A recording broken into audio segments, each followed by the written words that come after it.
Welcome to this explainer. We're literally going to skip the long introductions today because, honestly, we have a completely fascinating journey ahead of us. We're looking at the incredible story of the human body, specifically told through the hidden, miraculous mechanics of the ear.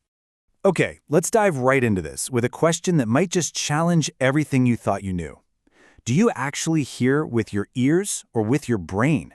By the end of our time together, the answer is going to completely reshape how you think about your own senses. We're going to follow the literal microscopic journey of a sound wave from the outside world deep into your mind. Section 1. The Inner Ear Fortress, the true center of hearing. So, before a sound can even be understood, it has to breach this highly secure biological vault. The inner ear, which is the true center of hearing, is basically situated inside a cave-like fortress. And amazingly, this fortress is constructed from the absolute strongest bones in your entire body, and it's totally filled with a watery, fluid substance. Let's break down exactly how a sound breaches this fortress in a precise four-step process. First, sound waves hit your eardrum, creating vibrations. But here is the absolutely incredible part. The tiny bones in your middle ear take those vibrations and amplify the sound 22 times. They push this newly supercharged sound wave through a tiny U-shaped bone right into an oval window. That window opens directly into the inner ear, specifically into a coiled, fluid-filled center called the cochlea. Inside the structure are internal tubes packed with literally millions of microscopic, hair-like nerve cells. And this brilliantly illustrates what happens next. These microscopic cells are so unbelievably tiny they can't even be seen without a powerful microscope, but when that amplified sound wave hits the fluid in the cochlea, the fluid ripples. The source material compares these tiny hair cells to reeds in shallow water swaying in the breeze. But here's the thing, they don't just sway randomly. Every single one of these millions of cells is completely dedicated to a specific separate sound wave frequency. If someone outside calls your name, let's say they call out Ali, only the exact hair cells tuned to the specific syllables and frequencies of those letters will vibrate. It is incredibly precise. Now, this microscopic swaying creates a faint electrical current that shoots into the auditory nerve. 3,000. That is the staggering number of individual electrical circuits working simultaneously inside a nerve that is as thin as a single pencil lead. I mean, think about that. In just a fraction of a second, this nerve transports the electrical current a few centimeters away to a very specific part of your brain. Let's move to Section 2 and see how this builds into hearing with your brain, the biological twist. Because right here, a massive biological twist occurs. Once that electrical signal travels down the auditory nerve, the ear's job is entirely finished, right? It's done.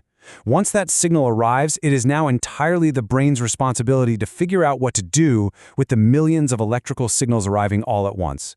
The brain takes this massive data dump and organizes it. It isolates the roar of traffic, the patter of rain, the chirping of birds, the rustle of leaves, and the voice of your friend, allowing you to actually hear all of them simultaneously without it just being a giant wall of static noise. But it goes even further than that. The brain instantly attaches previously recorded memories and stored information to every single sound.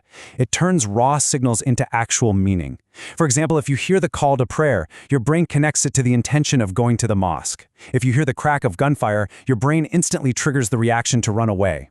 You might think you hear with your ears, but reality dictates that we literally hear with our brains. Section 3. Hearing through jawbones, the missing resonance. Now, what's really interesting about this slide is how it solves a mystery we've all experienced, why we absolutely hate the sound of our own voice when it's played back to us on a recording. You see, sound doesn't just travel through the air, it also travels right through your bones.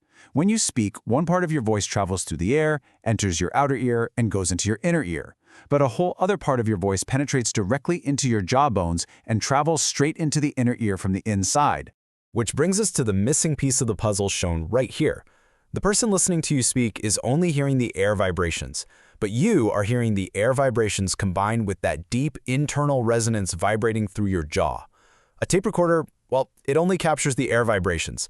So when you play it back, it sounds completely alien to you because it is literally missing half the sound profile you're so used to hearing inside your own head.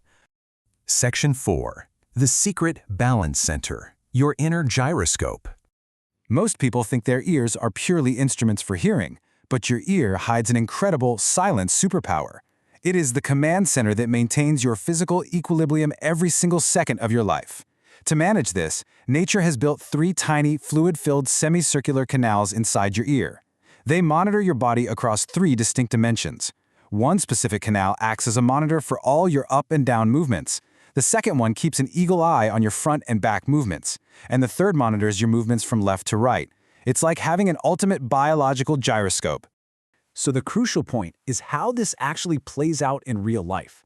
Imagine accidentally stepping onto a really smooth, slippery floor. Your foot slides and you start to fall. Instantly, the fluid inside the corresponding canal shifts or disappears from its normal position. The cells in that canal feel the sudden absence of the fluid and sound an immediate alarm to the brain. And then the brain's emergency control center springs into action. If you're falling to the right, your brain instantly fires commands to the muscles on the left side of your body to stiffen up. Because of this incredibly fast fluid shift signal, you catch your balance before you hit the ground, saving your body from broken bones and severe injuries. It's absolutely amazing. Section 5. The biology of motion sickness, a biological crash. But what actually happens biologically when this delicate balance system gets completely overwhelmed? Well, motion sickness is basically a system crash.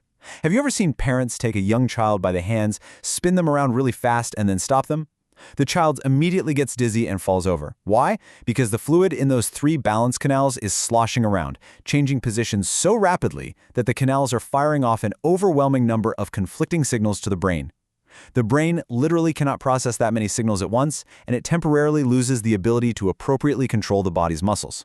If this situation persists, like when a boat repeatedly bounces on the ocean, or maybe when you're driving through the winding, looping roads of a mountain pass, other bodily systems start to get affected.